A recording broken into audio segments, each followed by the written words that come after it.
Assalamu alaikum, ahlan wa sahlan. Dieu le Très-Haut a doté la terre d'une infinité de grâces et de bienfaits et l'a soumise à l'être humain qu'il a choisi comme vice-gérant sur terre. Chaque jour, l'être humain reçoit un banquet descendu du ciel qui ne s'interrompt que par l'envoi d'un nouveau banquet. Sans cesse, des arbres donnent des fruits, les cieux vident leurs robes remplies de joyaux et la terre fait jaillir toutes sortes de grâces.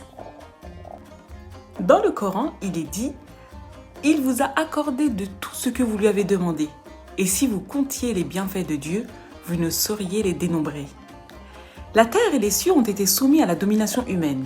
Souvent, tandis qu'ils nagent parmi ces grâces dont la quantité est incalculable, les hommes n'arrivent hélas pas à s'en rendre compte.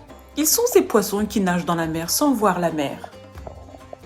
Ainsi, l'homme qui nage parmi un océan de bonté réalise grâce au jeûne la valeur et l'importance de ses faveurs divines et s'efforce alors de remercier son pourvoyeur.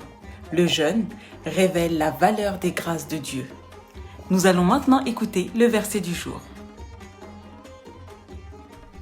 أعوذ بالله من الشيطان الرجيم بسم الله الرحمن الرحيم يا أيها الذين آمنوا كونوا قوامين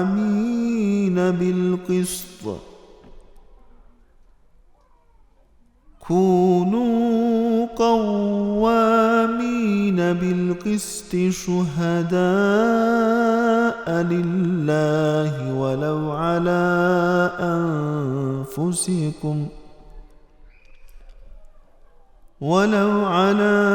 أنفسكم أو الوالدين والأقربين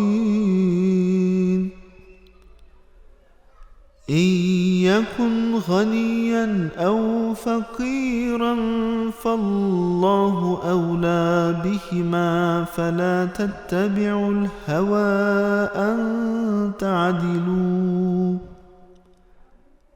وإن تلوا أو تعرضوا فإن الله كان بما تعملون خبيرا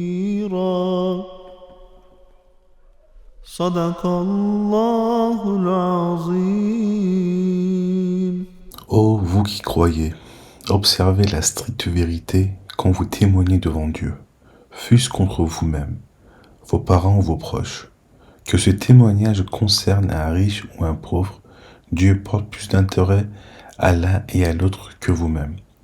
Ne vous fiez pas aux impulsions au détriment de l'équité. Mais si vous portez un faux témoignage ou si vous refusez de témoigner, sachez que Dieu est de tous vos actes parfaitement informé.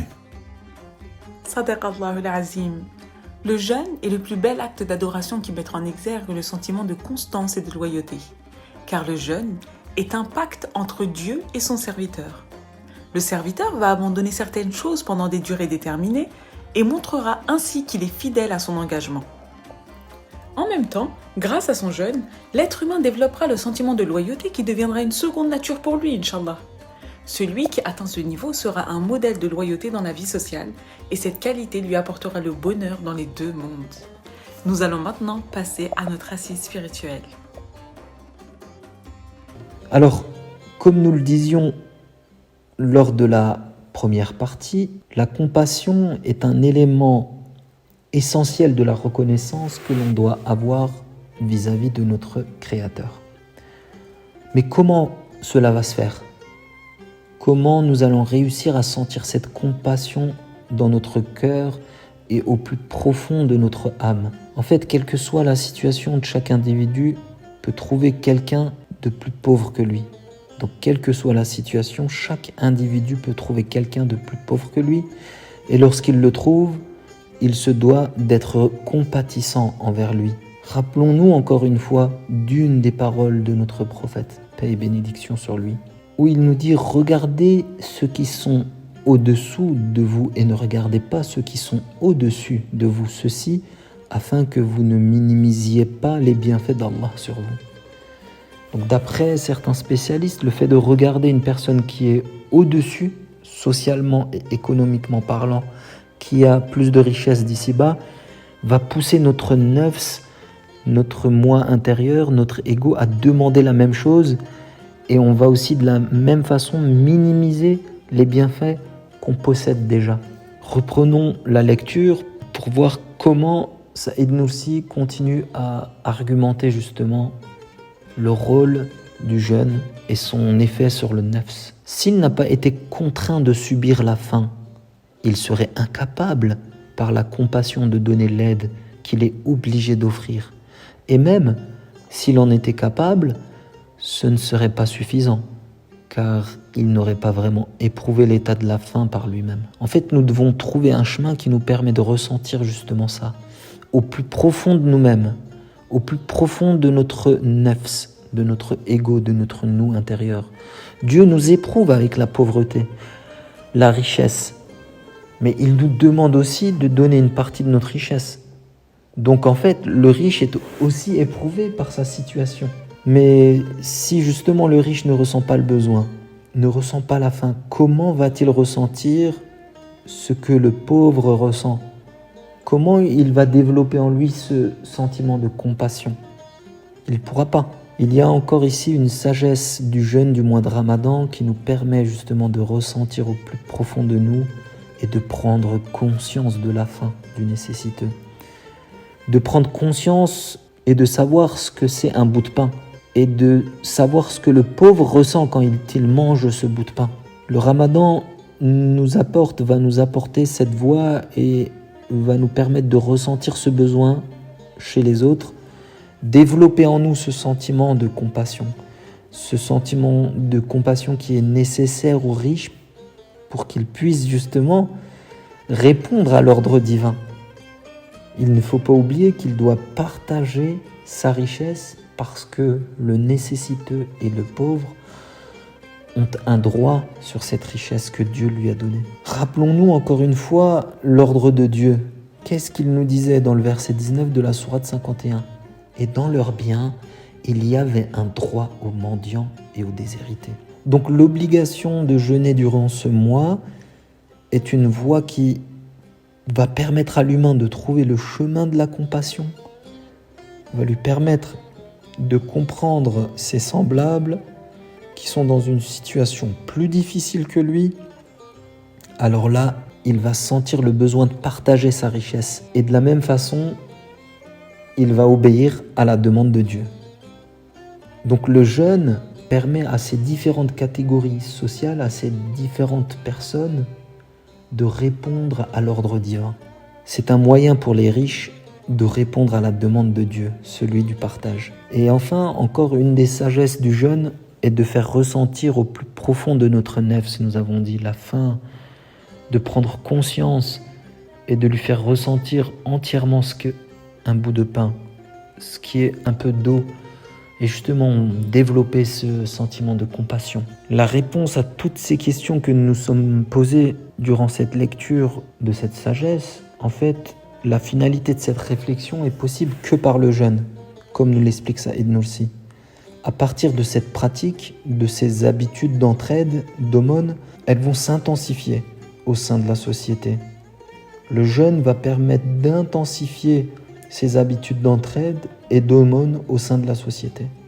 Parce qu'en fait, indirectement, sans le vouloir, il y a un sentiment d'injustice et de rancune envers le pauvre qui peut se développer chez le pauvre. Quand il voit la richesse, quand il voit la galère dans laquelle lui il est et dans le confort dans lequel est le riche. Il peut y avoir comme ça, sans le maîtriser, des sentiments de jalousie. Et justement, afin de prévenir cela, tous les ans, Dieu décrète de donner 1/40 de notre richesse aux pauvres. C'est une base, rien ne nous empêche de donner plus. Et justement, cela va freiner et apaiser ces mauvais sentiments qui peuvent se développer chez le pauvre et venir encombrer son cœur et l'empêcher justement de répondre à ses obligations vis-à-vis de son Créateur. Donc Dieu, en fait, nous éduque à travers ce jeûne du mois de Ramadan, qui est rendu obligatoire pour notre propre bien-être et notre tranquillité d'esprit, en fait. Cette obligation de jeûner durant le Ramadan nous apporte de l'apaisement. Et enfin, avec les différentes typologies d'aide qui en découlent, il nous donne la possibilité de mettre en place des principes de base sociale. Quelle belle sagesse que nous enseigne Saïd Nursi à travers son traité. L'un des plus grands avantages du jeûne est d'apprendre à l'homme à être patient. En effet, il ne mange pas quand il a faim, ne boit pas quand il a soif, il dit « je jeûne » quand on le moleste et patiente. Quand l'être humain se lie mains, pieds, langue, lèvres et oreilles, la patience devient pour lui une monture céleste comme le Bourak. Et il bat des ailes vers son Seigneur volant vers son agrément. Le système nerveux joue un rôle crucial dans notre organisme. Celui dont les nerfs de la langue sont paralysés ne peut plus parler. Celui dont les nerfs des jambes sont paralysés ne peut plus marcher.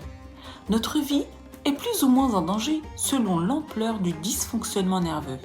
Celui qui subit des troubles nerveux devient agité et ne peut pas patienter. La plupart des disputes et des meurtres sont liés à la colère et à l'impatience. Un hadith dit « Le jeûne est la moitié de la patience et la patience la moitié de la foi ». Ainsi, le jeûne fait clairement partie de la foi. Et celui qui a une foi forte ne commettra ni crime ni péché. Il sera à même de contrôler ses nerfs et de patienter, parce que celui qui jeûne voit ses désirs s'affaiblir, la patience devient plus facile pour lui. Nous allons maintenant passer à notre séance de développement personnel, Inch'Allah. Mes frères et sœurs, on se retrouve pour quelques minutes de développement personnel. Aujourd'hui, nous allons voir ensemble 8 éléments importants vis-à-vis du réveil et 8 comportements à avoir par rapport à ce sujet. Alors premièrement, essayez de vous coucher tôt et de vous lever tôt. Si on se couche tard, si tu te couches tard, bien évidemment, il sera difficile pour toi et pour nous de se lever tôt. Deuxièmement, mes chers frères et sœurs, pratiquez le rappel de Dieu en vous levant. Donc pensez à lui et réalisez le zikr. Troisièmement, portez un vêtement approprié à chaque situation. On ne sait pas ce qui peut arriver, tout peut arriver à n'importe quel moment, nous n'avons aucune garantie de vivre dans l'heure suivante ou dans la semaine ou l'année suivante.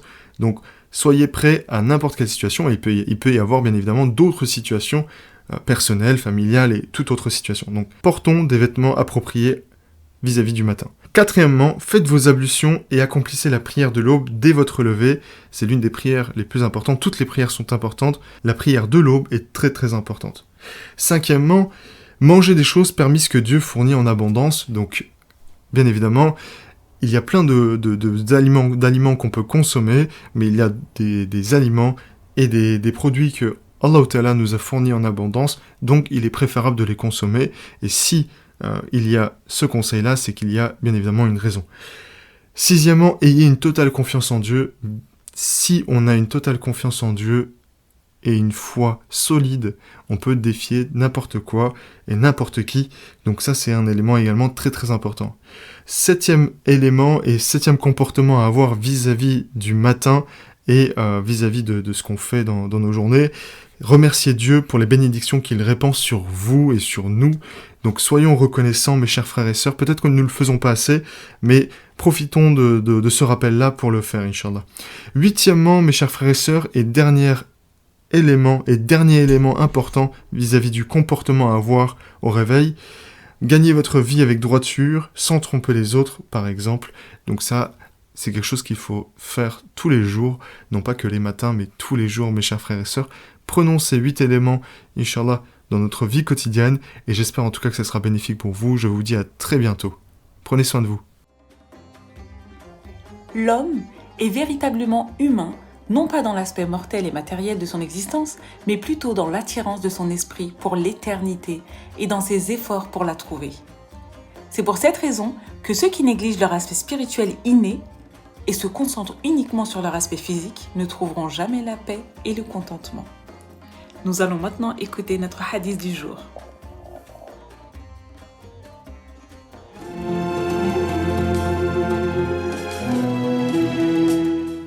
Gardez-vous férocement de la jalousie et de l'envie, car la jalousie consume le mérite des bonnes actions, comme le feu consume le bois.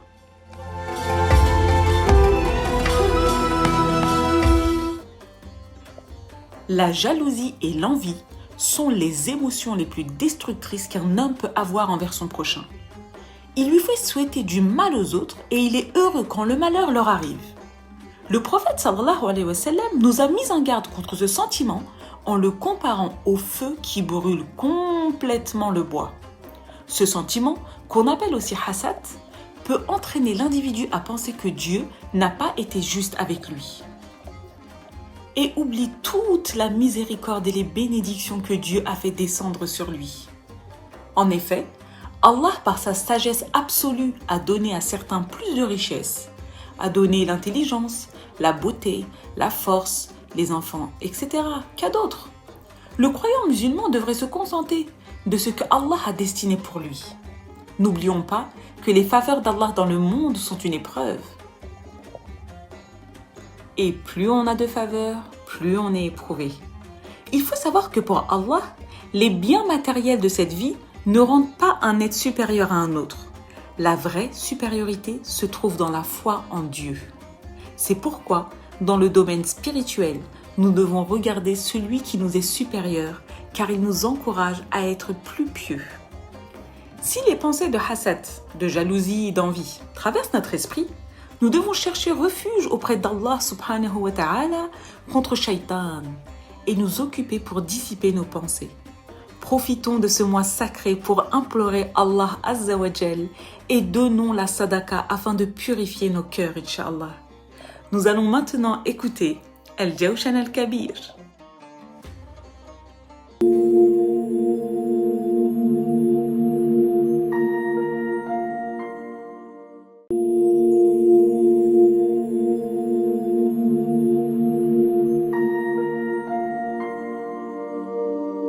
Ya Zal Hamdi Wassana. Ô celui à qui tous les remerciements et toutes les louanges appartiennent. Ya Zal Majdi Wassana. Ô détenteur de toute gloire, de tout honneur et de toute grandeur. Ya Zal Fakhri Wal Baha. Ô celui qui mérite d'infinis éloges, détenteur de toutes les grandeurs et de toutes les beautés. Ya Zal Ahdi Wal Wafa. Ô celui qui est capable de tenir ses promesses et qui les exécute de la plus belle manière. Ya Zal Afwi Wal Rida. Ô celui qui pardonne et agrée ceux qui demandent le pardon et l'agrément. Ya Zal Manni Wal Ata. Ô celui qui donne d'innombrables dons et faveurs à ses créatures. Ya Zal Fasli Wal Qada. Ô celui à qui appartient l'exécution de chaque jugement et la résolution de chaque affaire. Ya Zal Izzati Wal Baqa. Ô celui qui est sans fin et éternel, en plus d'être infiniment digne. Ya Zal Judi Wan Na'ma. Ô celui qui accorde avec générosité ses bienfaits. Ya Zal Fadli Wal Ala. Ô notre Seigneur qui distribue ses bienfaits et ses biens sacrés sans rien attendre en retour. Subhanaka ya la ilaha illa anta l'amanul aman. Khallisna minan nar. Gloire à toi, ô Seigneur, pas d'autre divinité que toi. Nous implorons ton secours, protège-nous de l'enfer.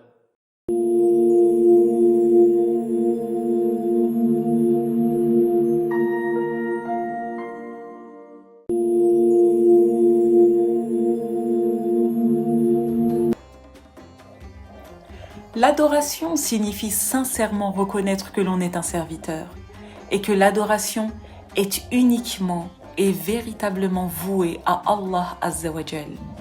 Cela consiste pour un serviteur à planifier sa vie selon les relations entre un vrai serviteur et celui qui doit véritablement être adoré à la lumière du fait que l'un est créé et l'autre le créateur. L'adoration signifie la gratitude pour les biens qui nous sont accordés, comme la vie, la conscience, le pouvoir de perception et la foi, alors que la négligence du devoir d'adoration est de la pure ingratitude. Écoutons maintenant les beaux noms d'Allah Azza wa Jal.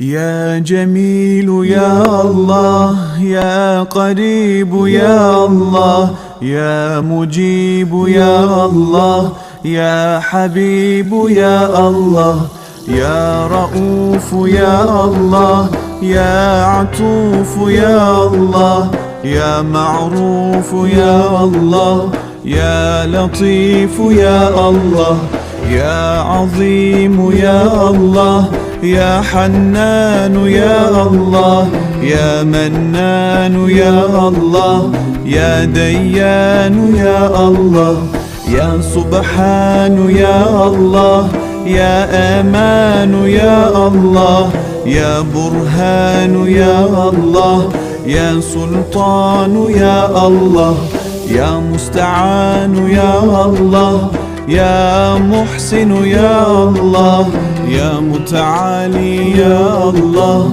يا رحمن يا الله يا رحيم يا الله يا كريم يا الله يا مجيد يا الله يا فرد يا الله يا ذكر يا الله يا أحد يا الله يا صمد يا الله يا محمود يا الله يا صادق الوعد يا الله يا علي يا الله يا غني يا الله يا شافي يا الله يا كافي يا الله يا معافي يا الله يا باقي يا الله يا هادي يا الله يا قادر يا الله يا ساتر يا الله يا قهار يا الله يا جبار يا الله يا غفار يا الله يا فتاح يا الله.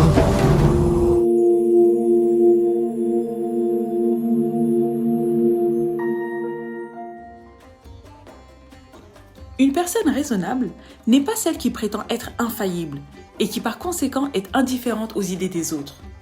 Une personne vraiment raisonnable est plutôt celle qui corrige ses erreurs et utilise les idées des autres en sachant que les êtres humains sont sujets à l'erreur. Nous avons terminé pour aujourd'hui. Je vous souhaite une bonne soirée et à demain.